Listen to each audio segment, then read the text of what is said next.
오늘 말씀의 제목은 경멸과 조롱에 대처하는 길입니다. 경멸에 대해서 우리가 함께 살펴보고자 합니다. 계속해서 우리가 그 감정에 대해서, 인간의 감정, 특히 부정적인 감정에 대해서 살펴보고 있는데요. 아마 좀 궁금해하실 것 같아요. 또 언제까지 이 감정에 대해서 이야기를 할 것인지. 오늘 이제 경멸에 대해서 말씀을 나누고, 이제 다음 주에 한 번 더 이제 마지막 이 수치, 부끄러움에 대해서 말씀을 나누고 이 시리즈는 마치려고 합니다. 그래서 오늘 경멸에 대해서 우리가 생각해 보는데요. 이 경멸이라고 하는 것은 한자의 의미를 살펴보니까 가벼울 경자에다가 업신여길 멸을 쓰더라고요. 가볍게 보다. 그러니까 다른 사람을 가볍게 보고 업신여기는 거, 남을 깔보는 감정이 바로 경멸입니다. 다른 말로 하면 멸시라고 하죠. 히브리 원문, 구약 성경에 나오는 히브리어도 비슷한 단어를 쓰고 있습니다. 가볍게 하다, 가볍게 여기다. 그러니까 존귀하다, 존중하다라고 할 때는 이제 무겁게, 신중하게 바라보는 것이고, 이제 멸시하다, 경멸하다는 가볍게, 아무것도 아닌 것처럼 하찮게 생각하는 감정인 거죠. 폴 에크만이라고 하는 사람이 그 인간의 감정을 6가지로 구분을 하고, 그 감정이 또 표현으로 어떻게 나타나는가 이런 걸 연구를 했더라고요. 근데 그 기본적인 감정에 분노, 또 혐오, 공포, 행복, 슬픔, 놀람, 이렇게 6가지를 기본 감정으로 하고, 거기에 이 경멸은 들어있지 않습니다. 근데 경멸이라는 건 뭐냐? 바로 이 6가지에 들지 않았지만은 7번째 감정으로 소개를 하고 있습니다. 즉, 이 경멸이라는 감정은요, 이 분노와 혐오가 혼합된 형태. 남을 경멸하는 것은 뭔가 자기 속에 화가 있고 뭔가를 보고 마음에 들지 않고, 또 그것이 단지 화나는 정도가 아니라 아주 싫어하고 좀 미워하는 그런 감정에서 이 경멸이 나온다는 거죠. 그래서 이 경멸은 또 이 표정에서도 나타나는데, 보통 우리 인간의 그 정상적인 그 감정들은 얼굴의 좌우 대칭으로 나타난대요. 그러니까 웃으면은 이제 양쪽 볼이 올라가고 양쪽 눈이 이렇게 되는데, 이 경멸이라는 것은 이 비대칭으로 나타난다는 거죠. 소위 말하는 그 썩소라고 얘기하죠. 썩은 미소. 그래서 한쪽 입술은 다물고 한쪽 입술은 이렇게 치켜 이렇게 올린다든지, 눈빛이라든지 이런 것들이 뭔가 비정상적으로 나타나는 그런 형태가 경멸이다. 또 표정에서뿐만 아니라 말에서도 나타납니다. 말은 좋게 하는 것 같습니다. 아주 부드럽게 하는 것 같은데 그 말 속에 가시가 박혀 있고, 그 가시로 은밀하게 사람을 찌르고 또 죽입니다. 또 험담하는 게 있죠. 대놓고 이제 경멸하는 경우도 있는가 하면은, 또 그 사람이 보지 않는 자리에서 그 사람에 대해서 다른 사람과 함께 깔보고 업신여기는 말을 한 거, 이런 험담이 있는 거죠. 사실 이 경멸이라는 말씀을 준비하면서 우리가 얼마나 이 경멸을 자주 쓰고 있는가, 가까운 사람에게 우리가 사실 그 경멸이라는 것을 이렇게 듣는 경우를 생각해 보면은 우리도 얼마만큼 그걸 자주 쓰고 있는가를 생각할 수 있을 것 같아요. 가까운 사람, 또 직장에서, 또 때로는 모르는 사람을 대놓고 하는 데가 있고, 또 보지 않는 곳에서 그렇게 쓰는 경우가 있습니다. 사실 이 경멸이라는 감정은 이 분노보다 좀 에너지가 좀 덜 드는 것 같아요. 사실 화를 내는 것도 에너지를 써야 되거든요. 그런데 이 경멸이라는 것은 그렇게 에너지를 많이 쓰지 않고도 쉽게 할 수 있는 것이다 보니까 우리가 자주 쓰고 있다는 거죠. 그런데 이 경멸이라는 것은 사실 또 아주 굉장히 심각한 죄라는 것을 깨닫게 되었습니다. 그러니까 죄의식 없이 쓰고 있지만, 그런데 정말 따지고 보니까 그게 심각한 죄이더라는 거죠. 그래서 이 감정 영혼의 외침 책에서 이 198쪽에서 이렇게 소개를 하고 있습니다. 간략하게, 경멸은 하나님이 그 자녀들에게 허락하신 영광을 모독하는 일이다. 사람을 망가뜨리고 황폐하게 하는 악한 조롱이다. 사탄이 복음을 공격할 때 가장 요긴하게 사용하는 감정적 도구가 경멸이다. 그래서 이 경멸을 이 사탄적인 도구라고까지 소개를 하고 있더라고요. 그래서 우리가 오늘 경멸에 대해서 생각하면서 첫 번째로 우리가 경멸의 죄에 대해서 경멸이 얼마나 심각한 범죄인가를 좀 생각해 볼 필요가 있을 것 같습니다. 경멸이 죄라고 하는 이유는요, 이 경멸은 분노보다 더 파괴적입니다.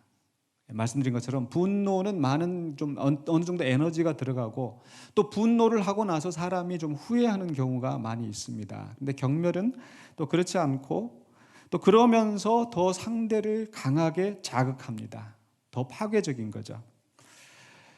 여러분 한번 우리 자신이 그 경멸을 들었을 때를 생각을 해보시면 역지사지가 되지 않을까 싶어요. 여러분 누군가 화냈을 때, 누군가 나에게 화를 냈을 때 내가 화가 나던가요? 아니면 경멸했을 때 화가 나던가요? 그렇죠? 화를 낼 때보다 사실은 약 올리고 경멸하는 말을 했을 때 더 화가 나고 더 그게 오래 남는 거죠. 그만큼 상대를 강하게 자극합니다. 그래서 이 책에서 역시 이렇게 소개를 하고 있어요. 경멸은 분노의 한 형태이다. 아까 분노와 혐오가 혼합된 거라고 그랬는데 이 책의 저자도 이 경멸이라는 것은 분노의 한 형태이다. 근데 분노는 상대를 위협하고 조종해서 싸우거나 도망치게 하는데 이 경멸은 분노보다 그 수위를 더 높여서 이 싸움과 도피의 충동을 더 강화시킨다는 거죠. 그래서 상대에게 똑같은 경멸로 복수하거나 죽이고 싶은 욕구를 부추겨 폭행과 파멸을 몰고 온다. 그렇죠? 그러니까 분노의 화를 내서 상대방이 화를 내는 그런 경우하고 상대방을 경멸시키면은 그 경멸당한 사람은 더 화를 내면서 역시 경멸과 조롱의 말로 이렇게 다가오는 거죠. 그래서 더 폭행과 파멸을 몰고 온다라는 겁니다. 그래서 분노보다 더 파괴적입니다. 또 이 경멸은 상대에게 더 깊은 상처를 남깁니다. 분노보다 훨씬 더 깊은 상처를. 왜냐하면요, 누구나 사람들은 사랑받고 인정받고 싶은 욕구가 있어요. 그런데 경멸당했을 때는 바로 그 사랑받고 인정받고 싶은 욕구가 짓밟히는 거예요. 그 사람에게서 또는 주변에 그것을 보고 있는 다른 사람들에게서 그 사랑받고 인정받고 싶은 욕구가 짓밟히기 때문에 그러면서 정작 자기 자신의 마음 속에서도 그 자기 자신에 대한 자존감 또 자신에 대한 가치에 대해서 확신하지 못하고 그 자존감이 훼손하게 되는 결과가 나옵니다.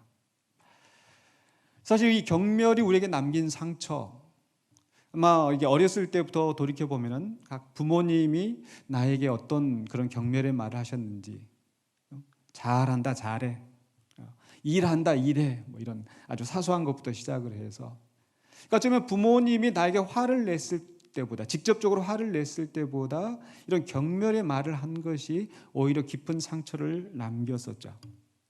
또는 직장 상사에게서 뭔가 일을 잘못했을 때 왜 일을 이렇게 했어? 라고 하면서 버럭 화를 내는 것보다 밥만 월급만 축내고 있다는 등 이래가지고 뭐 일이나 제대로 하고 제대로 뭐 하는 것이냐는 등 이러니까 네가 승진해서 떨어졌지, 이러니까 진급 심사에서 떨어졌지 라고 하면서 이런 조롱하는 말들,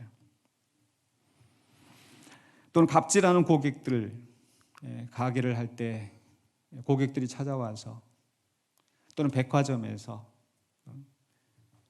뭐 이런 일이나 하고 있으면서 이런 식으로 갑질을 한다든지, 또는 친구에게서, 또는 요즘도 이제 가끔씩 뉴스에서 나오는 것이 그 가난한 동네 또 가난한 아파트에 사는 아이들이 부유한 또 형편에 있는 아이들에게서 이 당하는 그 조롱, 또는 무슨 충을 이렇게 붙여가지고 무슨 벌레처럼 뭐 맘충이다, 또 무슨 충이다, 또는 뭐 여러 가지 뭐 된장년이 뭐 이런 그 말들을 만들어서 사실 많이 조롱을 하죠. 근데 그런 말을 들었을 때 화를 내는 것보다, 시기를 당하는 것보다 훨씬 더 우리의 마음에 깊은 상처를 남기고, 또 그래서 요즘 또 이제 온라인으로 이렇게 악플을 달고 그 악플 때문에 사실 자살하는 사람들도 생기지 않습니까?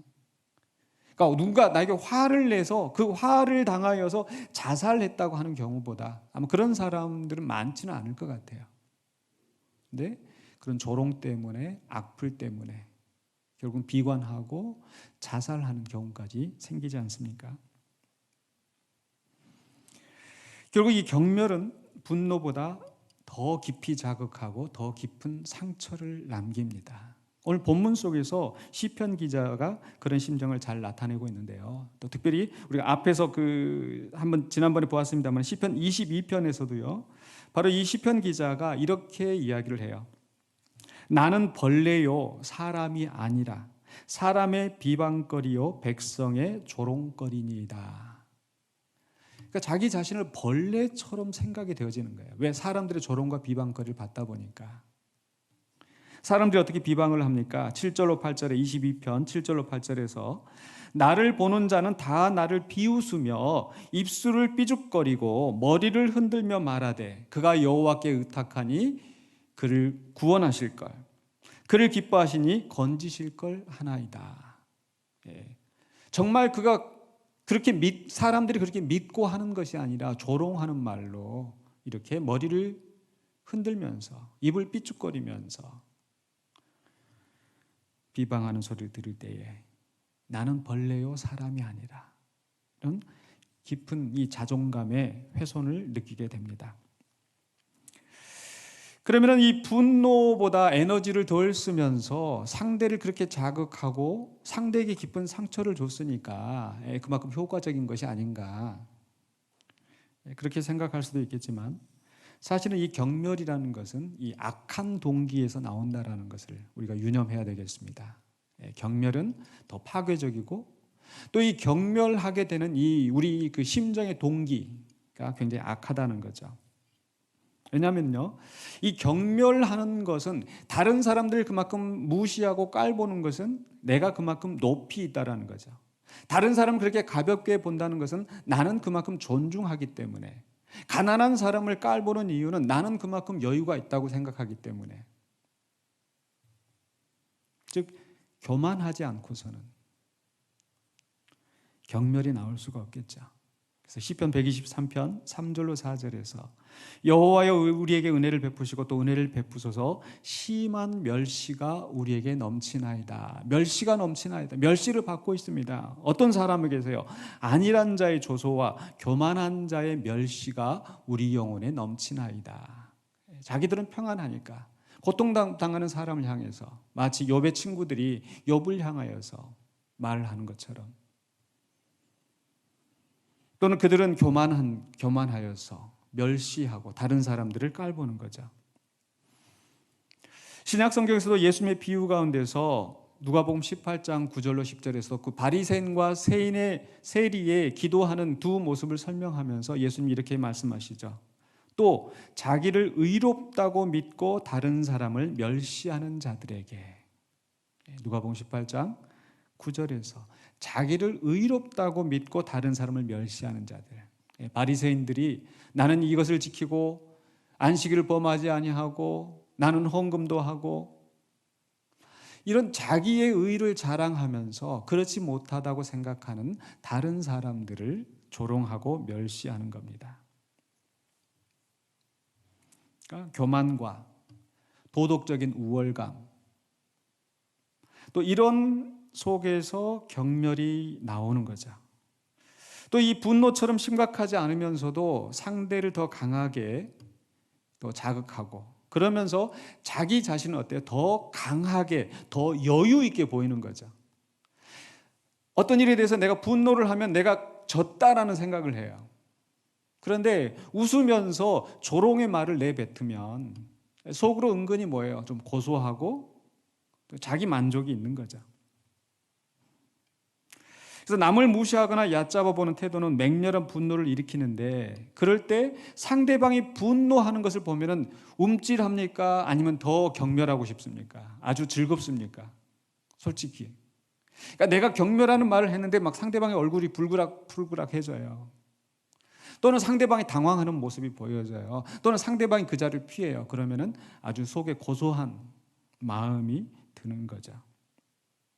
그래서 상대가 분노하고 항의를 해도 경멸하는 자는 상대의 분노와 수치를 악독한 마음으로 흐뭇해한다. 결국 경멸하는 것은 교만과 도덕적인 우월감과 자기의를 자랑하는 것과 또 이 상대의 고통을 바라보면서 아주 고소해하는 그런 악한 동기에서 나온다라는 거죠. 근데 이 경멸이라는 것은 세 번째로 이 경멸의 죄에 대해서 생각할 때 경멸은 심각한 영적인 범죄이다. 그러니까 사람과 사람 사이의 범죄를 넘어서 그것은 하나님을 모독하는 범죄라고 성경은 이야기합니다. 사실 우리는 경멸을 굉장히 가볍게 생각을 해요. 분노보다 어떤 물리적인 폭력보다. 왜냐하면 그건 가벼운 말로 웃으면서 조롱하는 것이기 때문에 가볍게 생각하지만은 그러나 어쩌면은 이것은 마치 어떤 냄새가 없는 독가스처럼 독가스가 냄새가 없으면 더 치명적이지 않습니까? 그런 것처럼 아주 심각한 그 결과를 가져오는데 그 이유는요. 첫 번째로 이 경멸은 인간의 존엄성을 짓밟기 때문입니다. 경멸이 죄일 수밖에 없는 것은 특히 심각한 영적 범죄라고 하는 것은 인간의 존엄성을 짓밟는 것이기 때문에 인간은 어떤 존재입니까? 하나님의 형상으로 지음받아서 하나님의 영광을 반영하는 존귀한 존재들인 거죠. 누구라도 그가 가난한 사람이건 부유한 사람이건 배운 사람이건 덜 배운 사람이건 신체적으로 우월한 사람이건 우월하지 않은 사람이건 인간은 하나님의 형상으로 하나님의 영광으로 지음받았습니다. 근데 경멸을 하는 것은 그만큼 가볍게 보는 것은 그 가치를 그 존엄성을 훼손하는 것이죠. 근데 왜 이렇게 이 사람들이 그 인간의 존엄성을 훼손하는가 그 동기에 대해서 이 감정 영혼의 외침 205쪽에서 이렇게 좀 설명을 하고 있는데 마음에 와닿았습니다. 읽어드릴게요. 인간의 존엄성은 하나님의 영광이 반영된 것이다. 아울러 하나님께 경배와 섬김을 바치려는 인간의 초자연적인 성향과 선한 본능이 반영되어 있다. 즉 우리가 하나님에 대해서 참 존귀하게 여기고 하나님께 영광 돌리는 것처럼 사실 우리가 자연스러운 마음은 우리가 선한 마음은 다른 사람을 보면서 야, 참 좋다. 참 저 사람 멋있다. 참 저 사람 존경받을 만하다. 이렇게 생각하는 것이 사실 하나님께서 우리에게 주신 자연스러운 또 선한 감정이라는 거죠. 그런데 반면에 사탄과 사탄을 따르는 그러니까 의식적이든 무의식적이든 내가 사탄을 따라야지 이렇게 해서가 아니라 그냥 자기 행동이 사실 사탄을 따르는 그런 경향이 나타나는데 그 사탄과 사탄을 따르는 자들은 그 영광을 혐오한다. 즉 하나님의 성품이 찬란하고 아름답게 반영되는 것을 싫어한다. 즉 인간을 통해서 하나님의 영광이 나타나고 그 인간이 존귀 여김을 얻는 것을 참지 못하는 거예요. 사탄의 무리들은 하나님의 영광에 감히 맞설 수 없을 뿐더러 흠집을 내거나 파괴할 수도 없다. 그러니까 하나님의 영광을 흠집낼 수가 없어요. 감히 어떻게? 그러니까 어떻게 해요? 상대적으로. 하지만 하나님의 영광에서 파생된 인간의 존엄성은 얼마든지 침범하고 짓밟을 수 있다. 쉽게 말해서 여러분 호랑이 무서워서 함부로 접근하지 못하죠. 근데 만약 호랑이 새끼가 있으면 어떨까요? 아이고 여보 귀엽다 그냥 하면서 하는 것처럼. 그러니까 하나님의 존엄성에 하나님의 영광에 감히 훼손할 수 없으니까 그 하나님의 영광이 반영된 그 인간의 존엄성을 해치고 박는 죄악된 본성이 바로 경멸이라는 거죠. 무섭지 않습니까? 그러니까 무심코 뱉어내는 경멸과 조롱의 말이 사실은 그 인간의 존엄성을 해치는 무서운 사탄의 동기라는 것. 그래서 성경은요, 바로 이 경멸은 그 사람의 존엄성을 해치는 것을 넘어서 그 하나님을, 그 지으신 하나님을 모독하는 것이라고 이야기합니다. 잠언 17장 5절에서 가난한 자를 조롱하는 자는 그를 지으신 주를 멸시하는 자요. 사람의 재앙을 기뻐하는 자는 형벌을 면하지 못할 자니라. 가난하다고 무시하고 또 재앙을 당한 사람에서 아이고 그럴 만하다, 잘 당했다, 고소하다 라고 기뻐하는 거, 조롱하는 거, 형벌을 면하지 못할지니라. 비슷하게 잠언 14장 21절에서도 이웃을 업신 여기는 자는 죄를 범하는 자라고 이야기를 합니다. 이웃을 업신 여기는 거, 깔보는 거, 죄를 범하는 자다라고 분명히 이야기하죠. 또 14장 31절에서도 가난한 사람을 학대하는 자는 그를 지으신 이를 멸시하는 자요. 가난한 사람 학대하는 거 어떻게 학대하겠습니까? 결국 말로, 또 표정으로 무시하고 존중히 여기지 않는 것, 바로 하나님을, 그를 지으신 하나님을 멸시하는 자다. 우리 예수님께서도 이렇게 비슷하게 말씀하셨죠. 마태복음 25장 40절로 또 45절에서 양과 염소의 비유를 말씀하시면서 너희가 내가 줄일 때에 먹을 것을 주었고 목마를 때 마실 것을 주었다. 우리는 하지 않았습니다. 언제 했습니까? 그 왕이 이야기하기를 너희가 여기 내 형제 중에 지극히 작은 자 하나에게 한 것이 곧 내게 한 것이니라. 또 내가 목마를 때 마실 것을 주지 않고 배고플 때 먹을 것을 주지 않았다고 질책하였더니 그 사람들 우리가 그러지 않았습니다. 근데 그 왕이 이야기하죠. 이 지극히 작은 자 하나에게 하지 아니한 것이 곧 내게 하지 아니한 것이니라. 지극히 작은 자라고 해서, 가난한 사람이라고 해서, 사회적으로 볼품없는 사람이라고 해서 그 사람한테 함부로 대하는 것은 곧 하나님을 모독하는 것이다.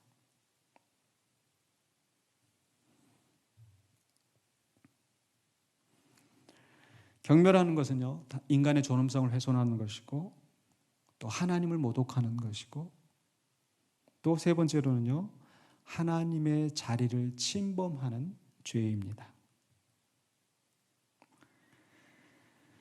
이 책에서 소개하기를요, 남을 괴롭힌 데는 다음과 같은 사악한 마음과 착각이 도사리고 있다. 경멸하는 사람들에 대해서. 하나님이 볼 리가 없어. 그러니까 내가 신이야. 누구든 나를 섬기게 만들고 내 고통도 대신 당하게 할 수 있어.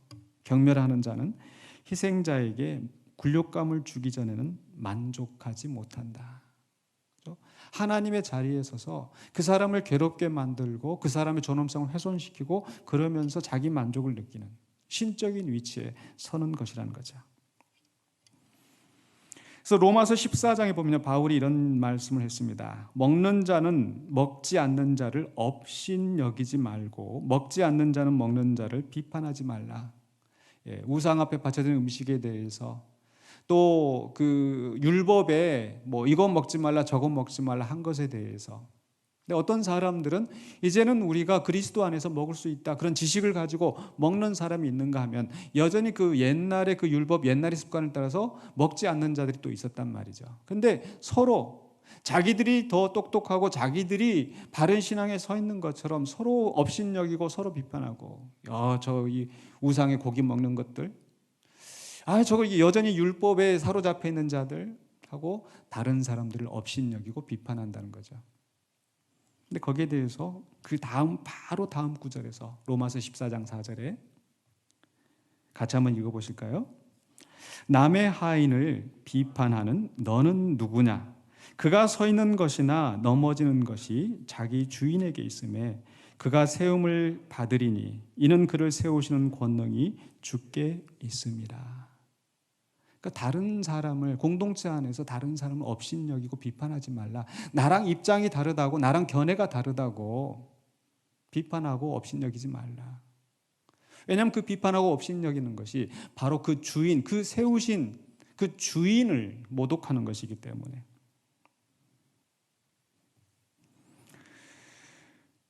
제가 좀 그냥 마음에 있는 얘기 그냥 하나만 할게요. 제가 우리 군산 영광교회 와서 제가 여러 번 말씀드렸던 것이, 주의 종을 비판한다고 해서 벌받지 않습니다. 주의 종을 거스린다고 해서 심판받지 않습니다 라고 말씀을 많이 했는데 좀 한편으로는 후회가 돼요. 근데 분명히 주의 종이라고 해서 더 다른 사람보다 특별한 대우를 받을 이유는 없습니다.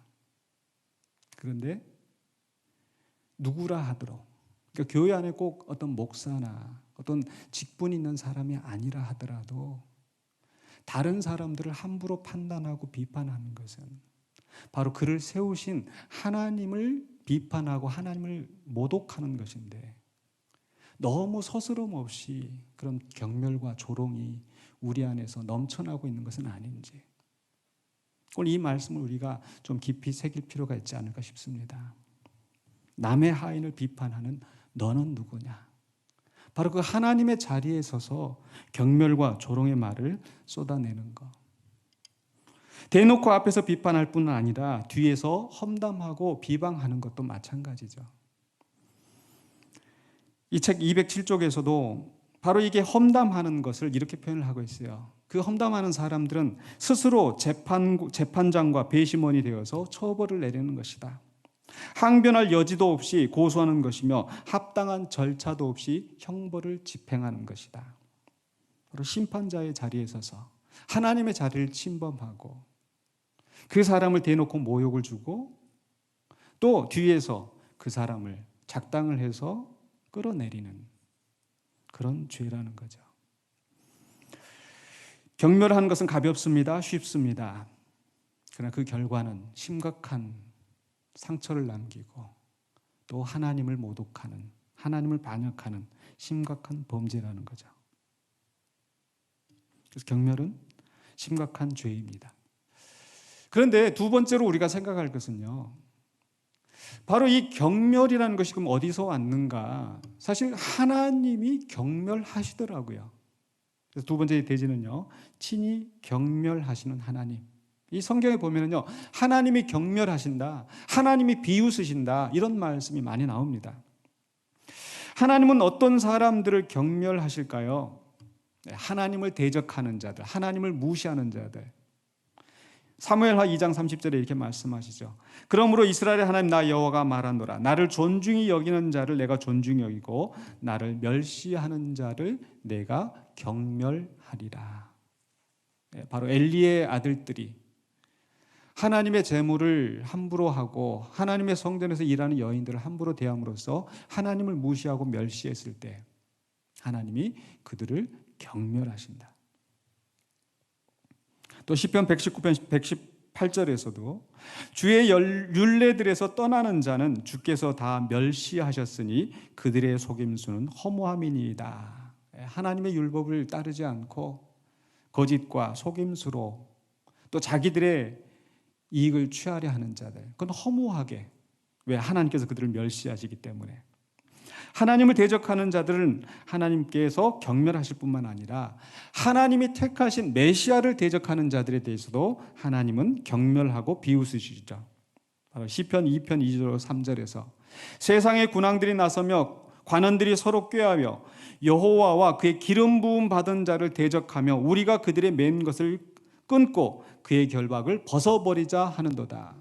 그러니까 그 군왕들이 자기들의 권세를 가지고 하나님과 그의 기름 부음 받으신 자 메시아를 대적할 때에, 하나님이 세우신 그 왕을 대적할 때에 하나님께서 어떻게 하세요? 4절에서 하늘에 계신 이가 웃으시며, 이 웃음은 즐거운 웃음이 아니시잖아요. 비웃음. 주께서 그들을 비웃으시리로다. 야, 이 가소로운 것들 까불고 있네. 하나님 비웃으시는 거예요. 비슷한 맥락에서 바로 메시아를 대적하는 자들을, 하나님이 택하신 자를 대적하였을 때 하나님이 비웃으시는 것처럼 악인들이 의인을 핍박할 때 의인을 핍박하는 악인들을 보고 하나님이 비웃으십니다. 바로 오늘 말씀, 본문 말씀이 그걸 증거하고 있죠. 시편 37편 12절로 13절에 봉독한 말씀 바로 다음 구절에 나오는 말씀인데요. 악인이 의인 치기를 꾀하고 그를 향하여 그의 일을 가는도다. 악인들이 의인을 조롱하고 핍박하고, 아까 시편 22편에 보는 것처럼 머리를 흔들면서 입을 삐죽거리면서, 그럴 때 그러나 주께서 그를 비웃으시리니. 하나님이 비웃으시는 거예요. 악인들이 세력을 떨치면서 악인들이 큰 소리 치는데 하나님이 비웃으세요. 왜요? 야, 니들 앞에 무슨 일이 일어날지도 모르고 니들이 감히 이렇게 까불고 있구나.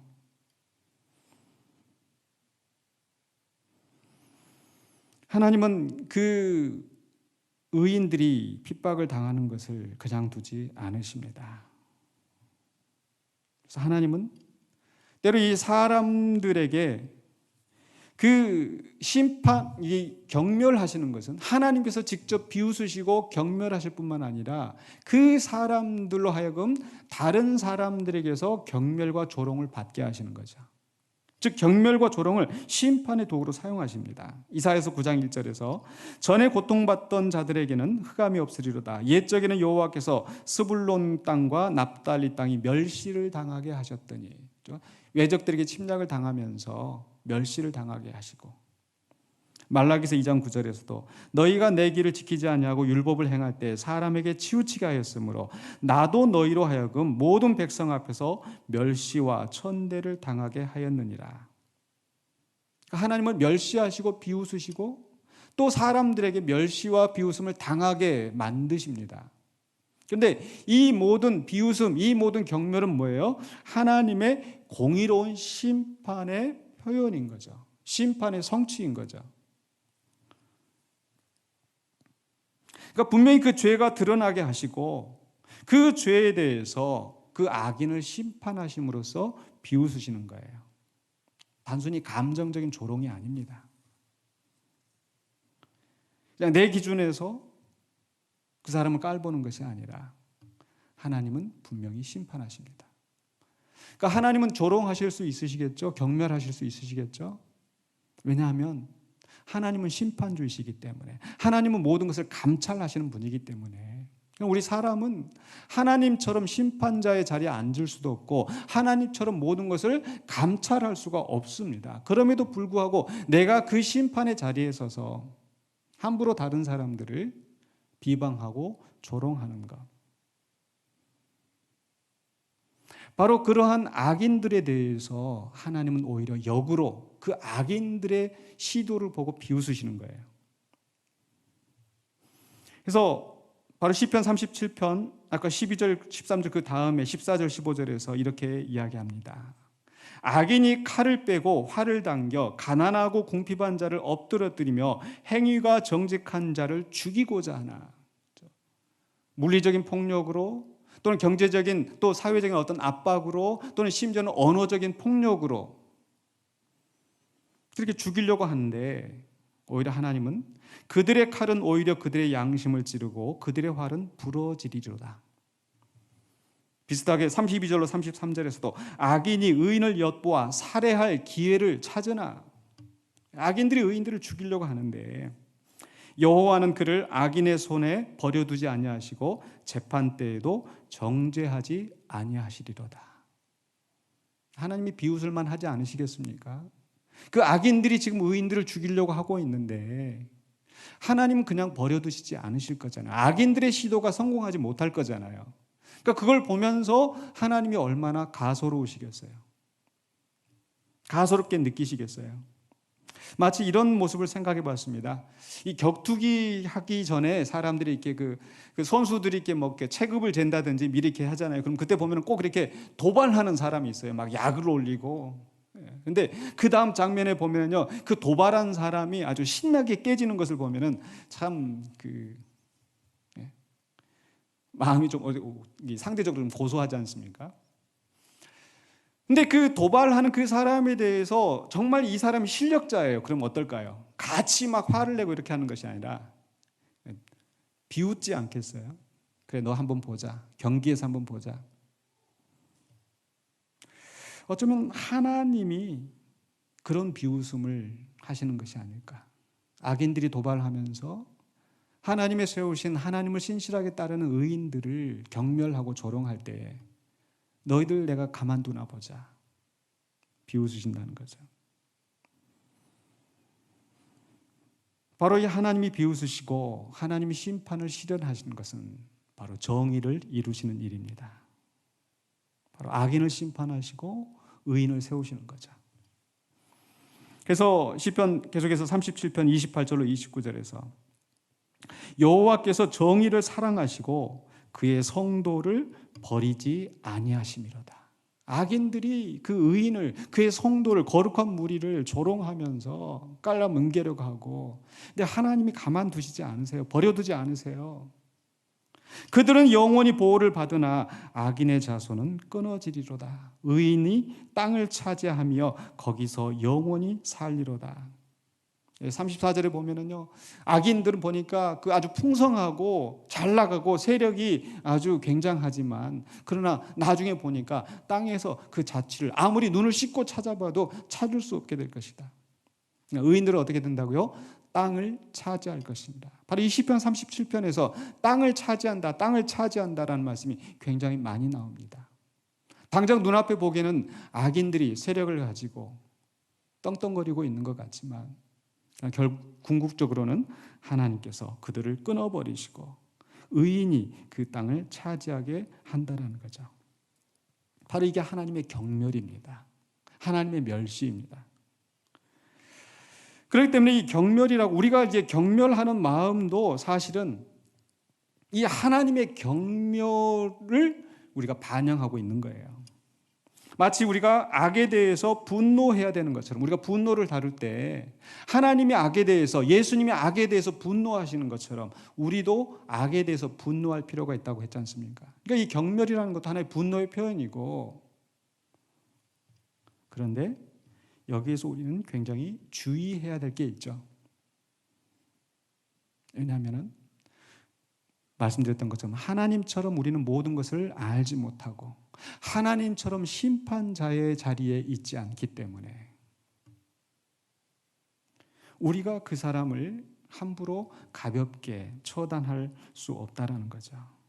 또 우리의 죄악된 본성으로 말미암아 우리의 분노가 왜곡되어져 나타나는 것처럼 우리의 경멸도 왜곡되게 나타날 가능성이 아주 많습니다.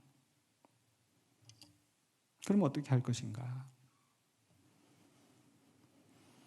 정말 그 사람을 보면 화가 나고 그 사람을 보면 혐오감이 드는데 그럼 어떻게 할 것인가? 첫 번째는요, 오늘 본 말씀 속에서 우리에게 교훈하고 있는 것은요, 잠잠히 참고 기다리라입니다. 잠잠하고 기다리라. 바로 1절에서, 오늘 봉독한 말씀 1절에서 이렇게 이야기하죠. 악을 행하는 자들 때문에 불평하지 말며 불의를 행하는 자들을 시기하지 말지어다. 악을 행하는 자들이 나를 공격하고 떵떵거리면서 살고 있는 걸 보면은요, 불평이 나오죠. 시기하게 되죠. 그게 왜 경멸과 조롱으로 나오지 않겠습니까? 그런데 성경은 하지 말라는 거예요. 7절과 8절에서도 역시 비슷하게 이야기합니다. 여호와 앞에 잠잠하고 참고 기다리라. 자기 길이 형통하며 악한 길을 이루는 자 때문에 불평하지 말지어다. 분을 그치고 노를 버리며 불평하지 말라. 오히려 악을 만들 뿐이라. 우리가 분노에 대해서 이 말씀을 나누었지만 역시 경멸도 마찬가지입니다. 그래서 그 악을 행하는 자를 미워하면서 우리가 불평하고 경멸하고 조롱하는 말을 날렸을 때 오히려 그것이 악을 만들 수 있다라는 거, 아니 악을 만들 뿐이라고 성경은 우리에게 경고합니다. 그래서 경멸과 조롱이 막 나오려고 할 때 우리는 어떻게 해야 돼요? 여호와 앞에 잠잠하고 참고 기다리라. 근데 어떤 사람은 막 경멸의 말을 너무 쉽게 쏟아 놓는 것 같아요. 심지어는 예배 시간에서까지 그렇게 경멸과 조롱의 말을, 경멸과 조롱의 표정을 지어내면서 하나님 앞에 예배하는 자리에서 그렇게 하는 거. 성경은 이야기합니다. 여호와 앞에 잠잠하고 참고 기다리라. 참고 기다리고 가만히 그것을 쌓아두는 것이 아니라 거기서 한 걸음 더 나아가서 성경은 우리에게 이렇게 말씀합니다. 두 번째로는요, 하나님을 의뢰하고 선을 행하라. 그냥 기다리면서 분노를 꼭꼭 누르고 있는 것이 아니라 3절, 4절에서요, 여호와를 의뢰하고 선을 행하라라고 분명히 말씀하잖아요. 땅에 머무는 동안 그의 성실을 먹을거리로 삼을지어다. 하나님의 성실하심을 믿고 그 성실하심을 의지하면서 살아갈 힘을 얻어야 되는 것이 성도의 자세라는 거죠. 또 그 다음에 뭐라고 말씀하고 4절에 여호와를 기뻐하라. 여호와를 기뻐하라. 악인들이 나한테 하는 것을 생각하면 막 불평하고 원망이 나오는데 하나님을 생각하면서 기뻐하라. 왜냐하면 그가 내 마음의 소원을 내게 이루어 주시리로다. 우리의 속사정, 우리의 속마음을 아시는 하나님이 계시기 때문에 하나님을 보고 기뻐하면서 하나님을 의지하라는 거죠. 그 다음에 5절로 6절에서도 말씀하십니다. 내 길을 어떻게 해요? 여호와께 맡기라. 내 길을 여호와께 맡기라. 그를 의지하면 그가 이루시고 내 의를 빛같이 나타내시며 내 공의를 정오의 빛같이 하시리로다. 악인들이 그 빛을 어둡게 하기 위해서 악인들이 그를 끌어내리고 해치려고 하고 있는데 궁극적으로 하나님을 의지하고 하나님께 맡기면은 하나님께서 정오의 빛같이 빛나게 하실 것이다. 우리는 하나님을 의지하고 그 하나님을 생각하면서 선을 행하는 것, 그것이 우리의 할 일입니다. 그러니까 다른 사람을 경멸하고 조롱하는 사람은 하나님의 자리를 차지하는 것이지만, 그러나 의로운 성도는 하나님을 심판주의 자리에 하나님 앞에 모든 것을 맡겨드리고 겸손히 그 앞에 굴복하면서 하나님의 뜻을 행하는데, 선을 행하는데 힘을 써야 될 줄로 믿습니다. 그렇게 할 때 하나님의 공의로운 심판이 궁극적으로 이루어지고 의인이 승리할 것이기 때문입니다. 그래서 계속해서 이 37편에서 9절입니다. 진실로 악을 행하는 자들은 끊어질 것이나 여호와를 소망하는 자들은 땅을 차지하리로다.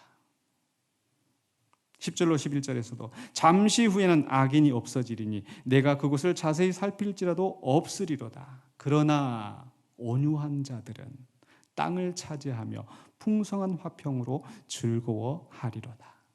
온유한 자들. 바로 이 하나님의 경멸하심의 결과는 바로 공의로운 심판입니다.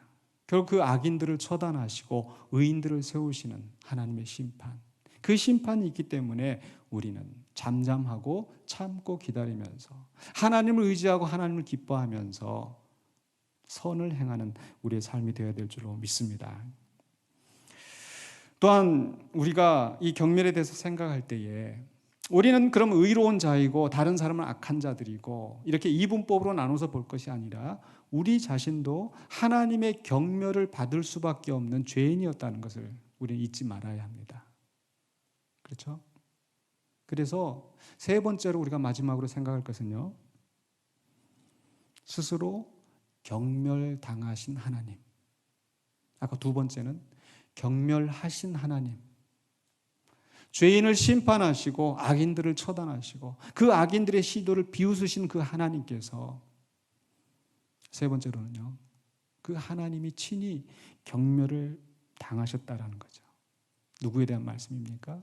물론 성경에서 보면은 악인들이 하나님을 멸시하고 하나님을 대적하고 하는 경우들이 나오는데, 그러나 스스로 하나님이시지만은 낮아지셔서 멸시를 자처하신 분이 있으셨죠.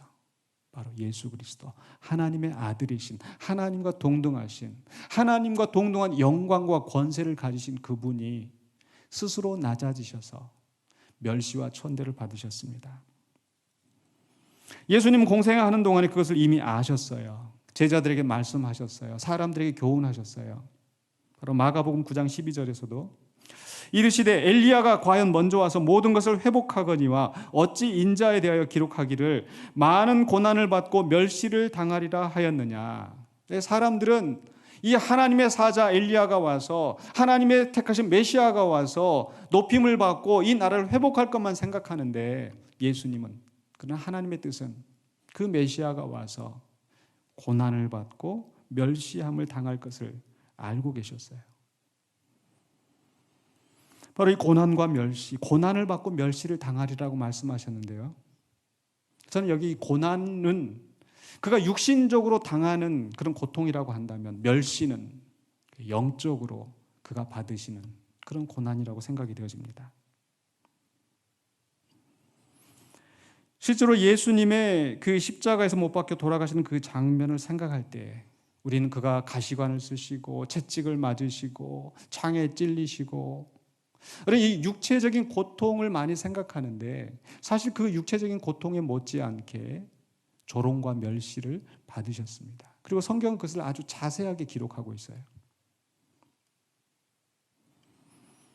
마태복음 27장에서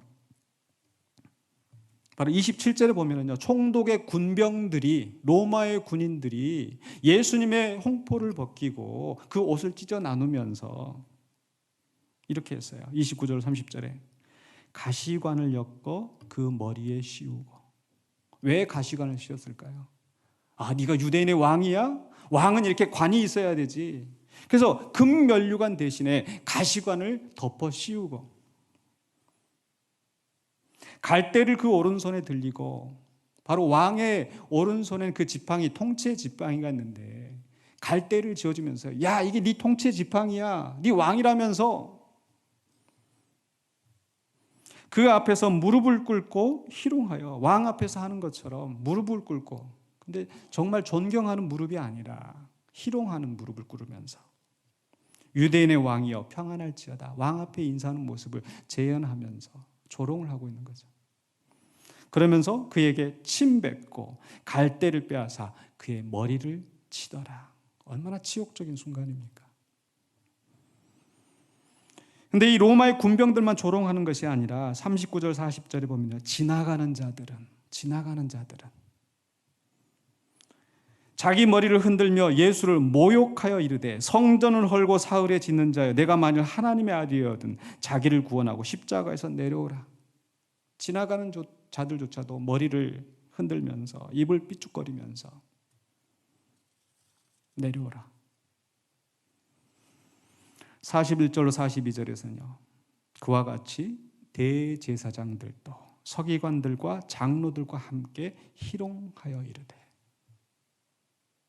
대제사장들, 사람들에게 존경을 받는다고, 사람들 위에 서 있는 지도자들이라고, 그 사람들이 예수님을 희롱합니다. 그가 남은 구원하였으되 자기는 구원할 수 없도다.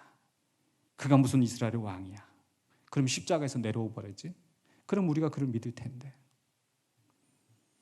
바로 자기들이 당했던 그 모욕을 예수님 앞에 그대로 지금 갚아주고 있는 것 같아요. 예수님 와서 성전을 청결하면서 바리새인들을 향하여서 독사의 자식들아, 바로 그들의 죄를 지적하고 그들의 모순된 신앙을 예수님께서 말씀하셨는데, 그들은 그 치욕감에 이를 갈면서 이제 예수님이 십자가에 못 박혔는 그 자리에서 예수님을 향해서 조롱하고 희롱하면서 그가 왕이야? 마지막으로 43절로 44절에서는요, 저 뒷부분에 가보시면요, 십자가에 못 박힌 강도들도 이와 같이 욕하더라. 뭐라고요? 하나님을 신뢰하니 하나님이 원하시면 이제 그를 구원하실지라. 그의 말이 나는 하나님의 아들이라 하였도다 하며 함께 십자가에 못 박힌 강도들도. 성경이 의도적으로 굉장히 자세하게 기록하고 있는 거예요. 로마의 군병들이, 대제사장들이, 지나가는 사람들이, 심지어는 그 십자가에 못 박힘 당하는 아주 흉악한 죄인들까지도 예수님을 멸시하고 조롱하고, 어쩌면 예수님이 당하신 육체적인 고난보다 그 조롱이 더 예수님을 핥히지 않았을까요? 예수님 심정에서 내가 정말 내려가서, 아니 저 천사들을 불러서 하나님께 부탁을 해서 그냥 다 쓸어버리도록 하고 싶은 마음이 간절하지 않으셨을까요? 분명히 메시아는 사람들에게 멸시를 당하였습니다. 그리고 이사야서 53장 3절에 분명히 그것을 예언하셨어요. 그는 멸시를 받아 사람들에게 버림받았으며 간고를 많이 겪었으며 질고를 아는 자라. 마치 사람들이 그에게서 얼굴을 가리는 것 같이 멸시를 당하였고 우리도 그를 귀히 여기지 아니하였도다. 예수님 단지 육체적인 고난만 당한 것이 아니라 사람들의 멸시와 천대 조롱을 받으셨습니다. 그리고 그것은 이미 구약 성경에 예언되어 있고 실제로 복음서에서 그가 어떤 고난과 어떤 멸시와 조롱을 받으셨는지 자세히 기록하고 있습니다. 왜 그분이 그렇게 멸시를 당하셔야 했을까요? 이사야서 53장 6절에 이렇게 증거하고 있습니다. 우리는 다 양 같아서 그릇 행하여 각기 제 길로 갔거늘 여호와께서는 우리 모두의 죄악을 그에게 담당시키셨도다. 그러니까 우리의 죄로 말미암아서 우리가 그 당해야 될 멸시와 조롱을 예수님이 친히 담당하시고 그것을 통하여서 우리는 나음을 얻게 되었습니다.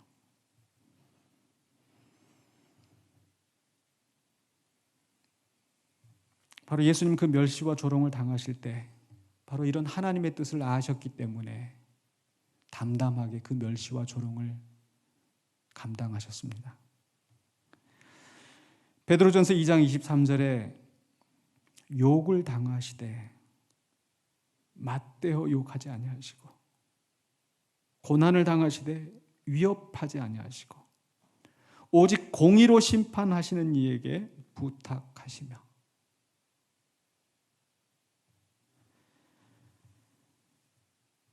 멸시와 조롱을 당하면 나도 그 멸시와 조롱을 갚아주고 싶잖아요. 나에게 해를 끼치면 나도 그 해를 끼쳐주고 싶잖아요. 우리 예수님이라고 더 그러시지 않으셨겠어요? 그만한 능력이 있으시고 그 깨끗하고 흠없으신 분이 그렇게 억울하게 고난을 당하고 멸시를 당하실 때 그러나 예수님은 맞대어 욕하지 아니하시고 위협하지 아니하시고 오직 하나님에게 공의로 심판하신 이에게 부탁하셨어요. 그 이유는 뭡니까? 24절 상반부에 친히 나무에 달려 그 몸으로 우리 죄를 담당하셨으니 이는 우리로 죄에 대하여 죽고 의에 대하여 살게 하려 하심이라. 우리가 담당해야 될 그 멸시와 천대를 다 담당하시면서 이제 너희가 당할 그 죄를 내가 다 갚았다. 그러니까 이제 더 이상 죄로 살지 말고 죄 짓고 살지 말고 의에 대하여서 의를 위하여서 살아가라. 그게 우리 주님이 그 십자가의 고난을 감당하신 뜻이 아니겠습니까? 계속 24절 하반부와 25절에서 그가 채찍에 맞음으로 너희는 나음을 얻었나니 바로 이사야서 53장을 인용하면서 너희가 전에는 양과 같이 길을 잃었더니 이제는 너희 영혼의 목자와 감독 되신 이에게 돌아왔느니라. 아멘. 양과 같이 하나님을 떠나서 하나님을 근심하게 하고 하나님의 심판을 받을 수밖에 없는 우리들이 이제는 목자에게 돌아왔느니라. 하나님의 자녀가 되었느니라. 하나님의 백성이 되었느니라. 누구 때문에요? 바로 그 멸시와 천대를 감내하신 예수님 때문에. 그래서 바로 그 예수님의 희생의 결과로 어떻게 되었습니까? 바로 고린도전서 15장 55절로 56절에서요. 사망아 너의 승리가 어디 있느냐? 사망아 내가 쏘는 것이 어디 있느냐? 사망이 쏘는 것은 죄요 죄의 권능은 율법이라. 무슨 말씀이냐면요. 그 전까지는 사망과 죄가 우리에게 왕노릇했는데 이제 예수 그리스도의 십자가의 사건으로 말미암아 사망아 너의 쏘는 것 어디 있느냐? 즉 사망을 조롱하는 거예요. 죄를 경멸하는 거예요. 즉 예수님은요. 바로 그 멸시와 천대를 감내하시고 십자가의 죽으심으로 말미암아 하나님의 뜻을 이루시고 궁극적으로 죄와 사망의 권세를 조롱하셨어요. 경멸하셨어요. 바로 이게 하나님의 의로운 경멸인 줄로 믿습니다. 바로 예수님의 의로운 경멸. 욕을 욕으로 갚지 않으시고 오히려 그 욕을 감당하시면서 선을 이루시는 그리고 죄와 사망의 권세를 깨뜨리시고 조롱하시는 즉 악을 경멸하시는 하나님의 의로운 심판이 이루어졌습니다. 그리고 우리를 구원하시는 하나님의 은혜를 이루신 거죠. 제 말씀을 마무리하려고 합니다. 경멸은 분명히 하나님의 성품을 반영한 것입니다. 그러나 우리는 하나님의 위치에서 함부로 다른 사람을 판단하고 정죄하고 조롱할 권세도 없고, 또한 우리의 본성도 또한 왜곡되어 있기 때문에 경멸과 조롱을 하는 것을 조심해야 합니다. 우리는 하나님의 의로운 경멸을 분명히 배워야 합니다. 하나님의 의로운 분노가 있는 것처럼 하나님은 악을 경멸하시죠. 그리고 악인을 심판하시고, 바로 그 경멸함을 아들에게 전가하심으로 더 큰 은혜와 구원을 이루시는 하나님. 이것이 우리가 경멸과 조롱에 대처하는 길이 되어야 되지 않을까요? 그래서 경멸과 조롱에 대처하는 길, 제가 말씀의 제목을 이렇게 했는데 두 가지로 생각해 볼 수 있어요. 첫 번째로는요, 우리 안에서 불의한 경멸과 조롱이 나오지 않도록 자제해야 합니다. 비방과 험담을 그쳐야 합니다. 왜냐하면 이것은 다른 사람의 존엄성을 말살하고 훼손시키고 하나님의 자리에서 또 하나님의 영광을 모독하는 것이기 때문에 비방과 험담을 그쳐야 될 것입니다. 두 번째로는요, 내가 그런 경멸과 조롱을 받을 때 어떻게 할 것인가? 맞서서 경멸과 조롱으로 악을 범하는 것이 아니라 바로 그것을 보시면서 친히 비웃으시고 심판을 작정하시는 하나님께 맡겨야 될 줄로 믿습니다. 또 우리가 그것을 악으로 갚는 것이 아니라 여호와를 의뢰하고 우리는 뭐 해야 된다고 그랬어요? 선을 행하라. 그러면서 그렇다고 우리는 아무것도 안 하는 것이 아니라 하나님께서 악의 권세를 경멸하시고 하나님의 의로운 뜻을 이루는 것처럼 우리에게 주어진 그 자리에서 또 적절한 절차를 따라서 하나님의 공의로운 심판이 이루어지도록 함으로써 내 뜻대로 심판하고 내 뜻대로 상대방을 깎아내리는 것이 아니라 하나님의 공의로운 심판이 이루어지도록 기도하면서 또 우리가 그 일에 하나님의 의로운 경멸에 동참하는 자가 되어야 될 줄로 믿습니다. 그러할 때 우리가 정말 경멸과 조롱에 바르게 대처하는 길이 될 줄로 믿습니다. 불의한 세상을 살아가면서 불의한 사람들 보면서 경멸과 조롱이 쏟아져 나고 싶은 그 마음을 우리가 자제하고, 또 불의한 사람들이 우리를 경멸하고 조롱하는 일에 대해서 우리 예수님이 그 경멸과 조롱을 참으시면서 하나님의 뜻을 이루셨던 것처럼 나를 통하여 하나님의 뜻이 이루어지고 하나님의 영광이 이루어지도록 힘쓰시는 저와 여러분이 되시길 주의 이름으로 축원합니다. 기도하겠습니다.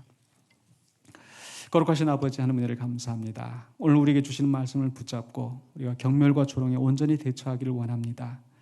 때로 우리가 그 경멸과 조롱을 받으면서 분이 나고 또 우리도 함께 그 악한 말들을 쏟아놓고 싶은 유혹을 견디기가 어렵습니다. 하나님 도와주시옵소서. 예수님을 바라보면서 하나님의 뜻을 이루기 위하여 멸시와 천대를 참으신 우리 예수님이 가신 길을 우리도 걸어가게 하여 주시고, 하나님의 의로운 경멸에 동참하여서 하나님의 뜻을 이루는 신실한 주의 백성, 주의 자녀 되게 하여 주시옵소서. 예수 그리스도 이름으로 기도하옵나이다. 아멘.